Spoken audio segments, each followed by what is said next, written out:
కలలో మరణించిన వారు కనిపిస్తే అర్థం. మన సంస్కృతిలో కలలు ఎప్పుడూ యాదృచ్ఛికం కాదు. కొన్నిసార్లు అవి మనతో మాట్లాడడానికి, సందేశం చెప్పడానికి పూర్వజులు లేదా మరణించిన వారు వచ్చే అవకాశం ఉంది. వివిధ కళ్ళ అర్థాలు: 1. మాట్లాడకుండా కేవలం చూడటం. ఏదో ముఖ్యమైన విషయం చెప్పాలనుకున్నా, మీ ఇద్దరి మధ్య ఇంకా పూర్తి కాకపోయిన విషయం ఉండొచ్చు. 2. ఆహారం, నీరు లేదా బట్టలు అడగడం. వారి ఆత్మకు శాంతి లేదు, పితృతర్పణం లేదా దానం వంటి ఆచారాలు చేయాలి. 3. నవ్వుతూ సంతోషంగా కనిపించడం. ఇది మంచి సంకేతం, వారు శాంతిలో ఉన్నారు, మీకు ఆశీర్వాదం ఇస్తున్నారు. 4.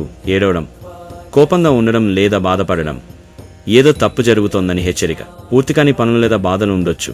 శ్రద్ధ లేదా పూజలు చేయడం మంచిది. 5. మీ తలపై చేయి పెట్టి ఆశీర్వదించడం. వారు మీపై సంతోషంగా ఉన్నారు, మీ మంచి పనులు వారికి ఆనందం ఇస్తున్నాయి, మీరు రక్షణలో ఉన్నారు. 6.